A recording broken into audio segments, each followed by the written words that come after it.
should do is that we should have a contest, and whoever can answer this question first on our YouTube channel is, who does Deacon look like? Which character does Deacon look like? And you should immediately be able to know that first person to answer. You have a pretty legit doppelganger. Yeah. Yeah.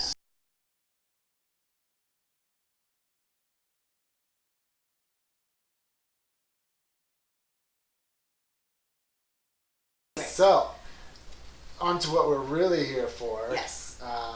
To see him in a Speedo. To see me in a Speedo. I know that's, you guys, that's everyone, what is everyone saying? That's what everyone's saying. When are we going to see Deacon in a Speedo? I'm like, I'm trying the best I can. I was like, can't, you know, I should have gotten a spray tan. Force him. So, kind of that first triathlete like prep, like Mm-hmm. we talked about it briefly this week, that the biggest thing, and this is something that I am definitely a person that is kind of like, oh, I'm just going into it. I can go through a ton, and I even like had to kind of adjust some things this week, realizing jumping back into running. Even though I know I have great endurance, I know how to run a lot because in the military did a lot of endurance work and a lot of running, but I haven't, and it realized my body's not adjusted to that. Especially even trying to run like a treadmill. One day I ran on a treadmill and I was wrecked. My hips hurt so bad versus running just outside. Outside, yeah. And I was like, man, I've got to really actually pay attention to what I'm doing. What are your recommendations to someone like that's not necessarily coming in and paying for a coach or whatever, but like, all right, volume wise, where's a good place to start? Well, and how to mix it in throughout the week. So as a coach, the first thing I ask my client is when their race is. So if the race is, let's say, 12 weeks out. Friday. No, not Friday, but 12 weeks out. Okay, or 24 weeks out, or 32, or 36, or 1 year. That's the first question. Second question is, what's the distance? You know, are you doing a sprint, Olympic, half Ironman, full Ironman? And then third question is, you know, what's your goal? First response I always get is to finish, and that's okay. That's a good place to start. And for some people, it is a really good place to start. Like that's what I'm saying, but that's not what's in my head at all. But that's what so people want to finish, and then they reevaluate their goals as the training progresses. So let's say we have somebody and they're going to do their first Olympic, and it's 12 weeks out, and they want to finish. So that's what they come up to me, or that's what they think in their mind if they're not going to hire a coach. Starting where your original fitness is a good place to start. So if you are already, you know, biking a couple times a week, and you're already running, you know, here or there a week, and you might get in the pool once or twice a week, then you've got probably a little bit of a solid foundation that you can then build on. But if you're coming from zero, then you need to build a foundation. If you think about if you want to build a house, I mean, what you put that house on is really important to how the structure of that house is going to hold up, or that training is going to hold up until you get to your pinnacle, which is your race day. So it's... And I want to add a caveat, because so someone like me, where I've done a lot of this stuff, and I know it, but I haven't done it. Right. But that's and what so I'm saying. like I'm like, holy, like everything just hurt. I'm like, oh, this is not just starting where I used to be or whatever. Right, but you haven't been, I mean, biking a couple times a week or running a couple times a week. You've been training, you know, in the gym, and you've been, you know, snowboarding and, you know, mountain biking here or there, and motocross, or, you know, and doing lots of other, you're very fit, so you have a good fitness, but not triathlon fitness. We talked about that in the last session. And that's something that I always love hearing people like, oh, like, and I love CrossFit. I'm a huge fan of it, but like, oh, they're the fittest on earth. They're fit for their sport. Right. They're Come fit on, for CrossFit. like that's it's you're in fitness. I believe is something that is like we improve your ability to adapt to other things, but you have to be fit for your sport. Right. Like what is fit for a triathlete is going to be totally different than what is fit for a mixed martial artist or a football player. Right. And they can be incredibly fit, but a skill set, I guess, is kind of the thing that really changes. Exactly. Is being efficient. Right, and also dealing with the distance and technique. You know, swimming is like, it's very similar to golf. technique rules. Which way to go, Tiger? Awesome. What, 4 years it's been? Dude, or longer than like that? 15 years. It's right, 14 years. It's been 14 years since a national championship. Wow, nice job. What did come back? No, Tiger Woods. That's, I know, that's what I'm saying. It's been a national really long championship? time. Oh yeah, it's the world title thing. Yeah, it's been a really long time. Maybe? I don't know. Yeah, no, you it guys has can been. comment in Like, that what and to like look. correct us, because But I don't I just know it was a long I don't time. play golf. Anyway, but swimming is technique is huge. So if your technique is lacking in the pool, that's something you're going to have to work on. And also, fitness is important in the pool. I think some people actually focus a little too much on technique and don't focus enough on the fitness of the swim in the pool. Like fitness pizza in my mouth. No. It's going to be a long summer.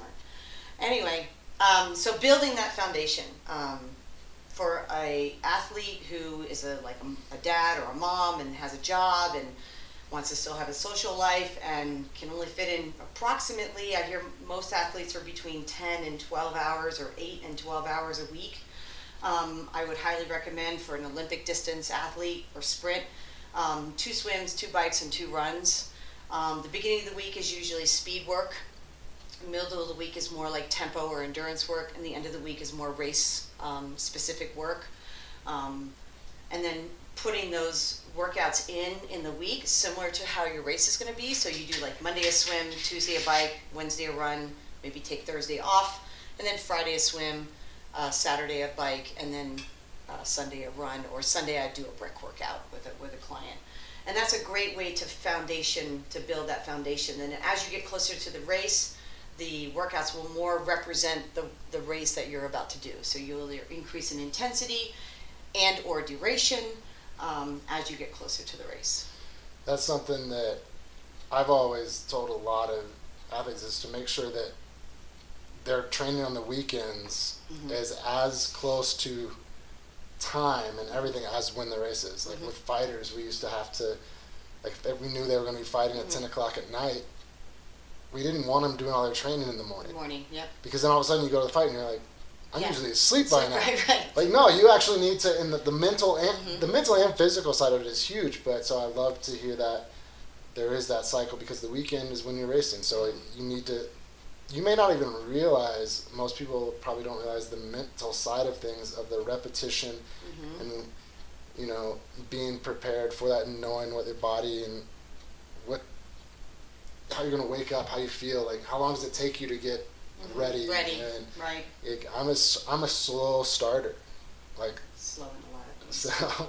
Like I know for me, like I was always like the second and third and later rounds that were a lot better for me when I was a fighter, and because I had more endurance base of stuff, and so it's learning things like that, so you know what to expect at the start line. Finding other people to ride with too. I can't imagine that going and riding with people for the first time at the race is a great idea. No, it is not a good idea. No. Don't, and that's the golden rule is never do anything new on race day, ever. Like don't try new shoes or new socks or new, not a new fuel or goo or something that you have not tried yet. Do not do that. Don't buy a brand new helmet and wear it the first time on race day. That is the golden Yeah, it's like for me, I know that I'm going to be training and riding with people throughout the summer that are way better than me, and so that's just the self-discipline of not trying to ride their race, and why it really has benefits to carrying over to race days, being used to riding with people that may be stronger than you and you want to be competitive with, but learning where your range is, and because again, you get in that gate or starting line. All right, let's go. And then all of a sudden you're done.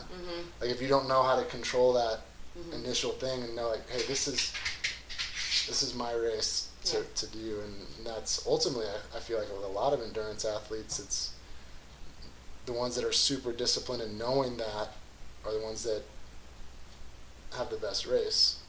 Because they're racing their own race. Because they know where they need to be. They already know where they're gonna be. Like they know what their swim is gonna be. They already know the time. They're not trying to race the guy next to them because they know that this is their pace for the swim. They know that this is their pace or their power or their heart rate that's supposed to be on the bike. And then they, again, with the run, they know this is their pace for the run. I'll tell my athletes, say, like in a half Ironman, we break it up into 5Ks. So we run the first 5K at a slight below race pace or at race pace that we've already decided. Second 5K, we decide how is things going, how the fueling is going, the stomach is okay. Third 5K, again, looking back and then the last 5K, if things have gone really well, just go, yeah. I'll never forget Major Ortoli. Like, again, everyone always gave me a hard time because I was a big dude. Like, even in the military, I was 250 pounds, but I have great endurance. And Major Ortoli was just this competitive dude. And for the longest time, like, we would run together, and he would just talk to me. And finally, when I was like, why do you always I'll start asking random stuff. He's like, because it messes up your breathing, and then I can go ahead. I'm like, what the hell? You thought he was being nice. I was just like, oh my God. I was like, it totally did. Because that's why I was talking to him about it, because it would piss me off. Because I'm like, so funny. And he'd be that, I'm like, and that was a part of his whole thing. I was just like, but he shouldn't have gave it away. I was like, touche. He shouldn't have gave it away. As soon as he gave it away, then you knew. Then you knew what was happening. Well, I was actually leaving. I was asked him that, and I was like, dude, I just got to know, like, towards the end of our run, like, why would you always ask me questions? Seems like, because I knew I could get ahead of you once you messed up breathing for about a mile. And I was like, yeah, you could try that strategy in the race. Come up next to somebody, ask them how they're doing. I used to do that shoot fighting. ahead. I would like talk to them. While they're fighting? Like while I was fighting, yeah. What do you talk about while you're fighting? I was like, hey, don't hit me too hard. Just to kind of psych him out, like you were afraid or something? Like I had a guy one time that he was about to shoot into me, and I just said, wait. And he looked up, and I just called him a quick shot. He was like, he looked at the referee. He was like, did you hear him say this? He was like, yeah, I heard him, but why? Like, what are you doing? That dude followed me around for months trying to fight me, and like, finally, he wanted it. Oh, he was so mad at me, and we actually are still to this day really good friends. But it was really funny. You said a little psychology. I'd walkouts like, "Do you really want to hurt me?" was like my walkout song a lot of times. And really? That's hilarious. Doesn't know like Rocky Balboa. Yeah, no. He just kind of came out like all humble and like timid and shy. And yeah, no. The first time I didn't have a walkout song, and my coach just put on "It's Raining Men." And so I'm walking, and that was the fight that got like really pissed, and they were just like, "Oh my God, that's pretty funny." Like, okay, sorry, we just really didn't think you were gonna take it serious.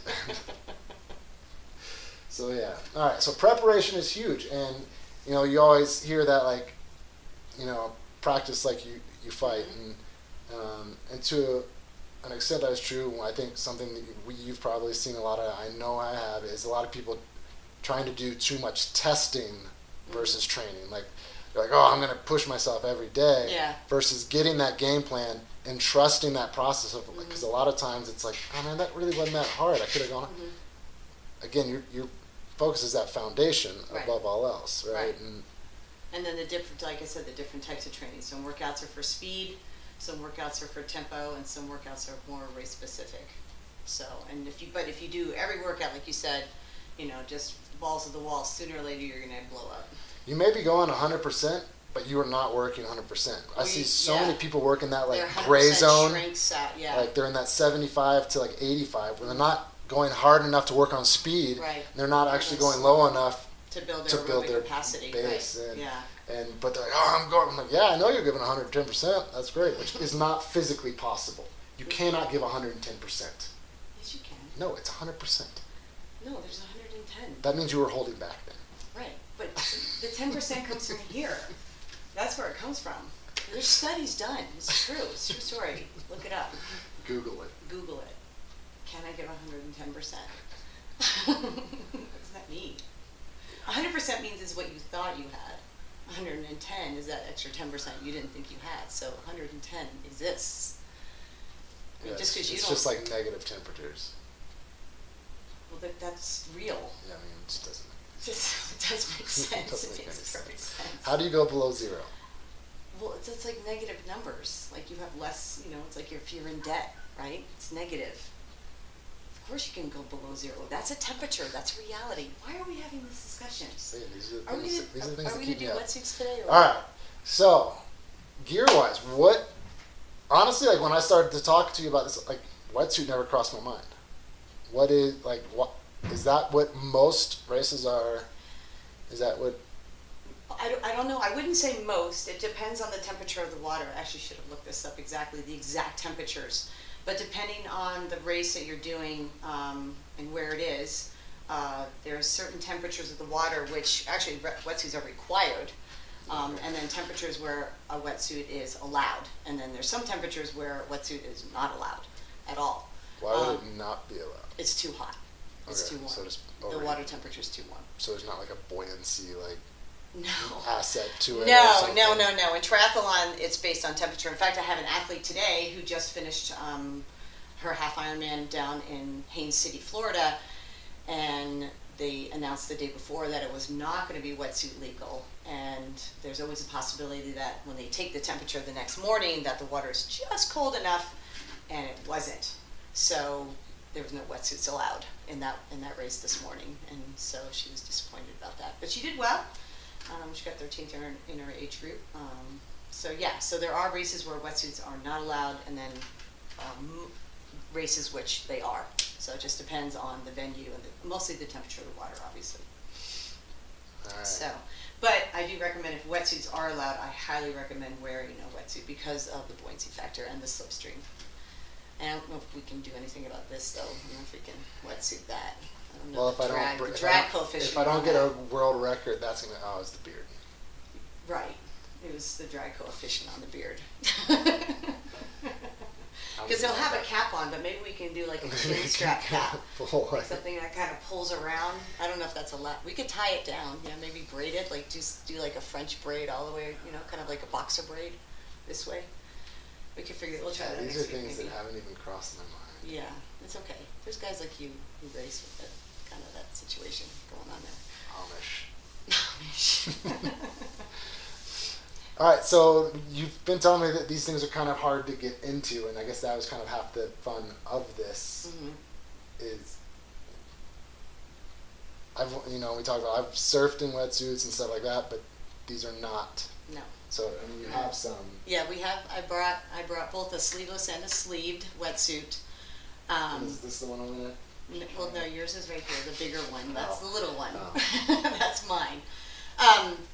But yeah, I do see a lot in local races, especially that people will show up with their brother-in-law's, water skiing wetsuit. Do not wear that.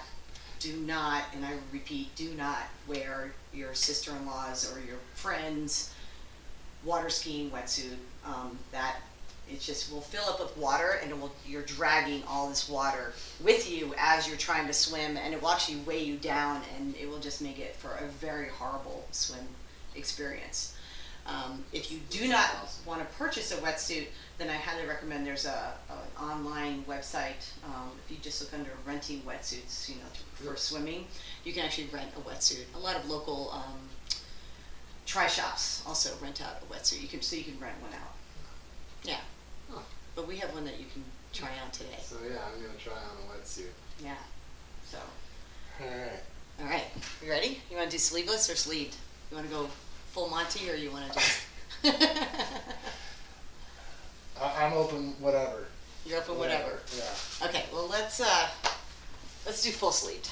Okay. Okay. So we're doing the full sleeved wetsuit because it's the hardest to get into. So you might as well so this way we can show everybody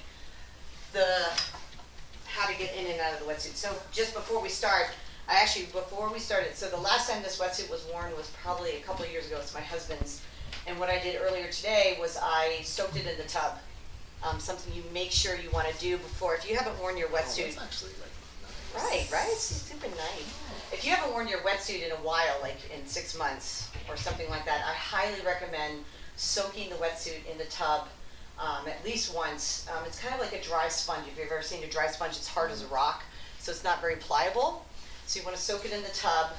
Just push it down, make sure it gets all wet, and then obviously hang it out to dry inside out and not in direct sunlight. Okay, and don't leave it in your hot car. Okay, so we're going to turn the wetsuit right side out. All right. You guys have sunglasses. You might want to put them on. So we have a couple of things to help Deacon dome his wetsuit. Yeah, well, that's for chafing, and that's the only one I have. Yeah, no, it's not deodorant. We have a couple things to help Deacon put his wetsuit on. See, no Speedos. You chicken out. Where's the Speedos? I've got this is like a Speedo. Okay, it's Speedo-ish. Anyway, That's what I used to fight it. I have seen at races people bring these plastic bags to put, to put over their heads, over their feet. Because if you have, well, you don't have big feet. No. But if you have big feet, or you have, for the size of your wetsuit, it helps slip the wetsuit on.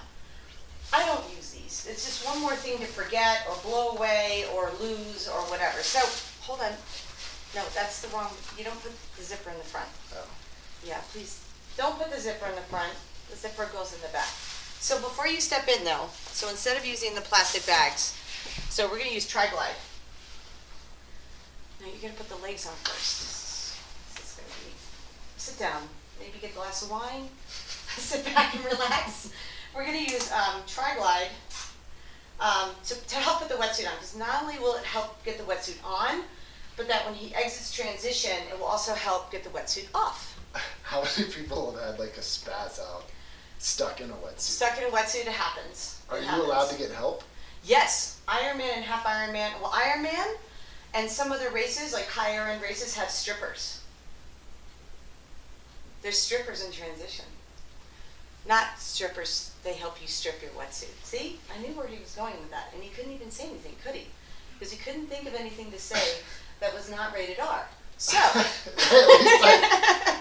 It's like, where do you put your dollars? Where do you put the dollars? No, so yes, a lot of times in the bigger races, Ironman especially, they have strippers that help you take off your wetsuit, okay? So the first thing we're going to do is we're going to spray his feet and his ankles. Here, come.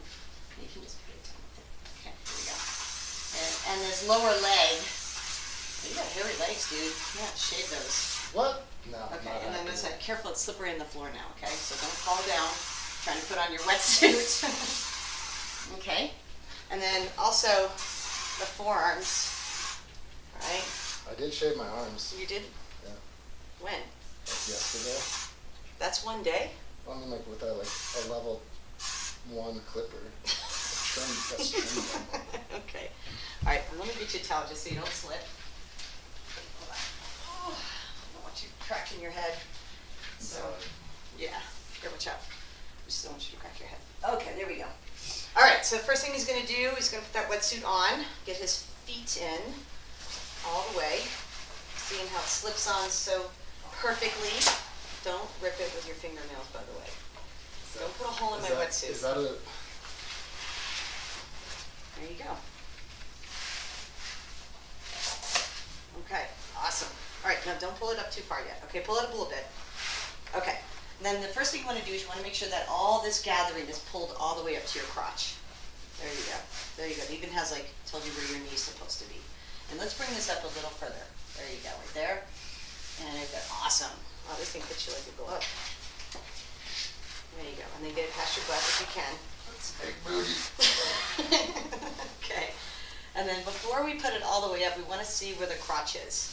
We want to make sure that there's no space here at all. So you really want to kind of pull it up and here, watch out, pull it up in the back. Ready? All right, got it pulled up in the back. All right, and then so when you put the arm in, you want to put it in like this. A lot of people will put the arm in like that. Yeah, you want to put the arm in like that, so that way you stretch that out all the way. So it's up, yeah, and then get that hand all the way through. Now these Roka suits have a little bit of a wrist thing there, so it's a little tighter on the wrist. There you go. Just what you're doing now. Yeah, pulling that arm. Probably want to pull it up just a little bit more. Yeah, that's it. There you go. Okay, watch out for the beard. Okay, and then let's do the other side. Yeah, same thing. Don't knock over my helmets. There you go. Let's get that on the underside, yeah. That's for grabbing the water there. Nice. Nice. Okay. And then it would help if you had someone a little taller.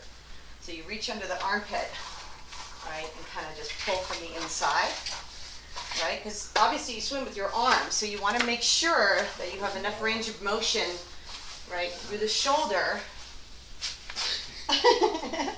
through the shoulder, right? So you don't have any space underneath the armpit. There's a little bit here, so just pull it up a little bit more. There you go. So no spaces under the armpits, and we already checked the crotch, so that's good.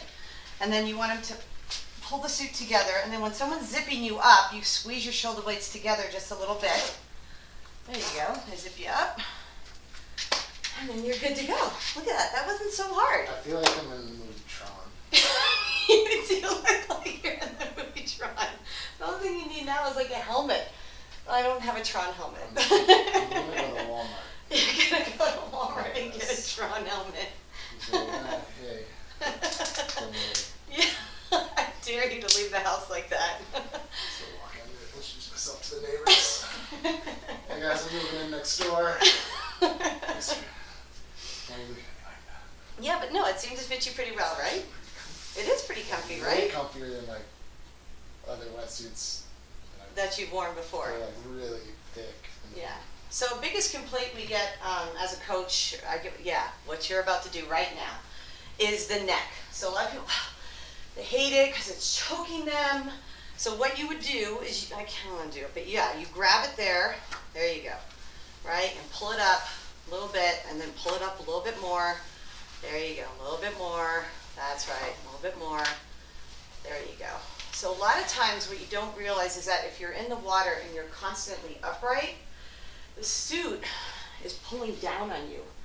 And because it starts to pull down on you, then you think that you can't breathe. But if you stay horizontal in the water, and once the Jordanelle gets a little warm enough, we'll go outside and we'll actually use this in the water. We'll go over a lot of that. But the wetsuit is supposed to fit tight. It's supposed to feel like it's a little too small. So I can see why like people would be freaked out about that. Like, I mean I've been choked we a lot in can't jiu-jitsu, see, but if you look underneath the beard here, you can see how tight it is. Yeah, but it is. It can be a little unnerving to have that the wetsuit touching your see neck. that. Like, Yeah, I'm especially good. if you're in the water and you're like, it can be really unnerving to have that. So, and then Doesn't you're freak good. out if you breathe through your nose. hmm So I think we should time Deacon on taking off the wetsuit. I think we should time you. All right, let me get my timer. Hold on. Let's see how fast. What? You can't start yet. Hold on. Wait, let me get my timer. Okay. All right, you ready? Somebody sent a picture of my mom. Set. And go. Okay, you're racing through transition. You're coming running out of the water. Okay, you see a guy next to you. Don't wear my suit. And he's like running past you. You're running up to your bike. We're at 12 seconds. How fast is it going to take him to get that off? Okay, because he's doing it that way, it's taking a little longer, but that's okay. I was trying to be nice 20 to your suit. seconds! 20 seconds, that's pretty good. Smooth is fast. That's pretty good. That's pretty good. Everything looked really good. The only thing I would change is that when you do get out of the suit, remember, when you're all wet, the suit's a little bit more sticky to you. That's its job, right? Like Yeah. step Yeah, on you want it. to step on it and pull your foot, step on it and pull your foot till the ankle is right at your foot, and then you get your finger there and rip it off. Okay, you can put your I'll clothes put my back on. pants back on. Put your pants back on. So that was good. That was excellent. Nice job for the first time wearing a swimsuit. Good coaching. Yeah, I know, right? I know. That's all it takes is good coaching and practice. Lots of practice. But no, honestly, tri-glide, if you don't have it, definitely get it. Even if you don't have like big hands or big feet or hairy-ish arms or legs, I highly recommend getting tri-glide. And then what we didn't put on, even though it says for her, I don't know why it says that, because it goes on my neck. It doesn't go, yeah. But it's for chafing. Oh, that's totally what I was thinking. No, I it's was for like, chafing. It's not deodorant. It's for chafing. So you put it on your neck. Never thought about it. Because some people have issues with the wetsuit wearing at their neck. I was just thinking about the running and the biking and the chafing. Yeah, but there's different stuff for that. I Can know. you imagine? How are you going to get this on in I don't know. I never thought about it chafing on my neck. Okay, well that's why I'm here, and we're gonna help you through this. Right. So, anyway, I do highly recommend getting something chafing for your neck and Tri-Glide, absolutely for sure. Yeah.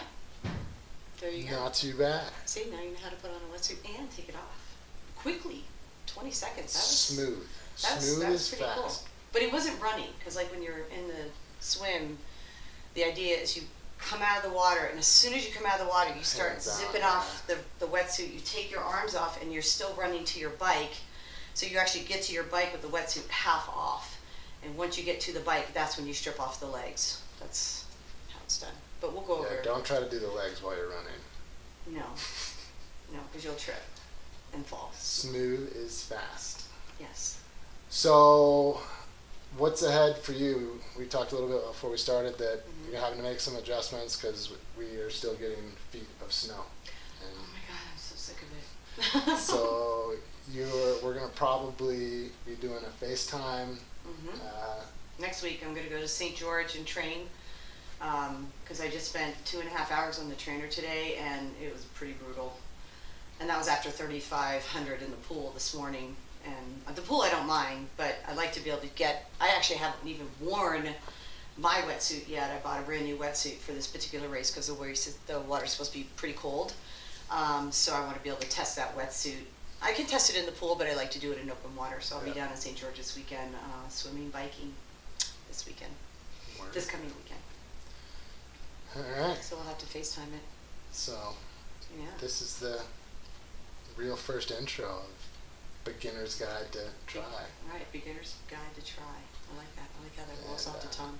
And actually, while you're down there this weekend, we talked about maybe talking about nutrition and stuff, but there was a lot of good points that were brought up today that we will touch on more. And the value of, again, I get a lot of parents that have asked me for like mountain bike kids and things like, oh, my kid has a big race this week. What should he be doing? I'm like, don't change anything.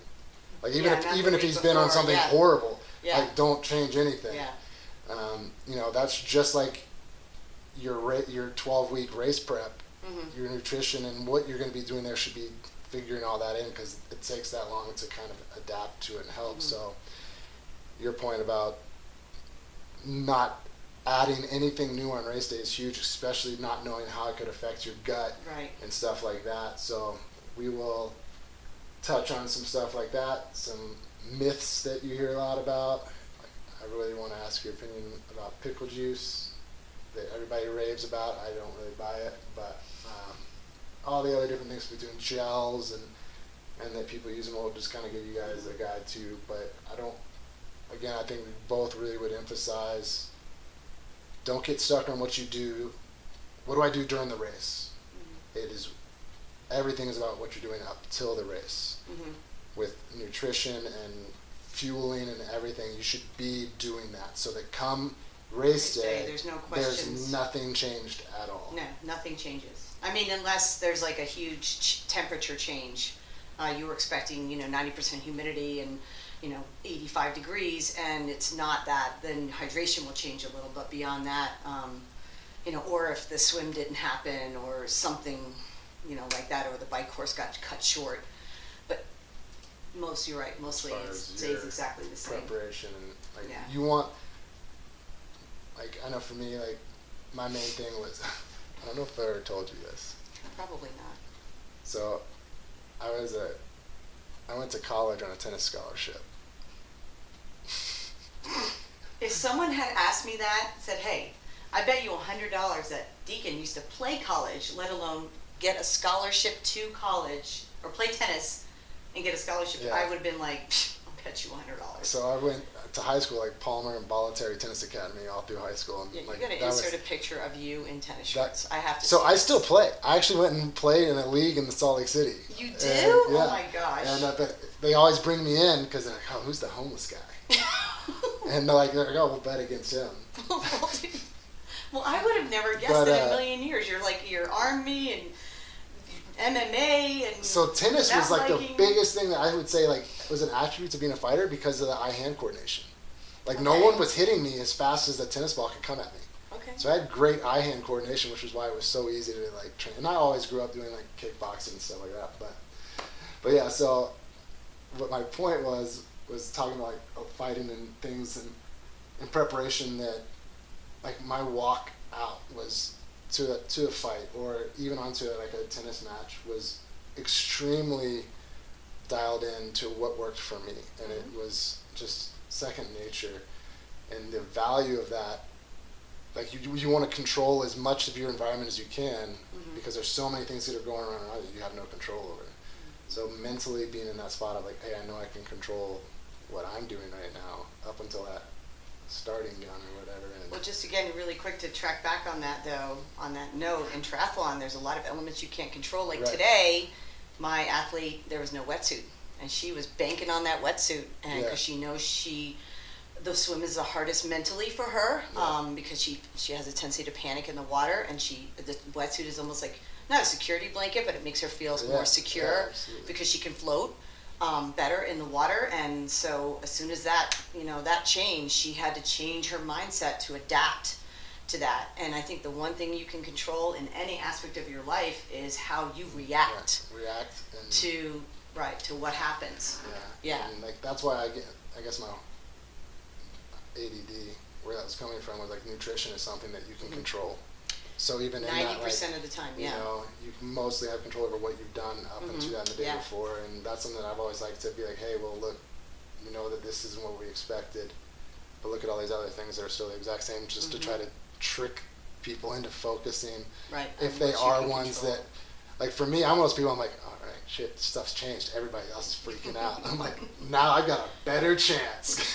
I do have to say really quick though, I was in the Miami Half Ironman, and we were coming out of transition, and when you do the Miami Half, you have to do a bunch of little side streets until you get on like the main drag, where it's a very wide, like 3-lane highway out and back.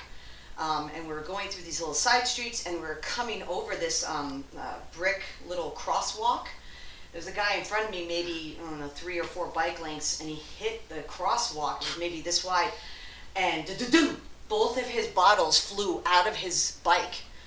Both of his fueling bottles gone. And I'm trying to yell, hey, hey, hey. I felt so bad, because when that guy goes back and he reaches back and he's like, and they're not there. At first I thought this was going through, he crashed. No. And honestly, like, that's way worse. Yeah, well, losing your nutrition. Right, to go there and like, I can't imagine to find, like, you have that doubt and you reach back and you're just like. Well, and I was watching last year's Ironman World Championships and watching Lucy Charles. So any of you who know Ironman and know Lucy Charles, she comes out of Hawi and she's going down the Queen K. And right before after they hit that turn and they're headed down, they get their special needs bags with their special fuel in it. And a lot of the pros will put their extra bottle in there so they don't have to carry it going up Hawi. And you see the helicopter of Lucy Charles. I'm getting goosebumps just thinking about it. The helicopter's over Lucy Charles, and you see her grab her bag and fight to get the bottle out and throw the bag to the side, and you see her try to stick it in the back of her bike, and it falls down. And you're just like, no! And of course she just goes, because she's racing, and Daniela's like right there on her tail. I'm like, you'll know who these people are. Anyway, so and you're like, gosh, was that the reason that she, came in second and didn't win? Probably not, but still, as an athlete, you see her lose her fueling bottle, and you're like, no. So, even the pros, even the pro athletes have to, change gears, when something doesn't go right. As Confucius said, shit happens. I don't think he said that. I don't think Confucius said that. Look it up. I don't think Confucius said that. Sounds better if he did. I think we should end on that, because I don't think Confucius said that. So yeah, guys, hit us up with any questions. Anything that you want us to touch on as we go on through this, and we will see you guys next time. Yeah, next week.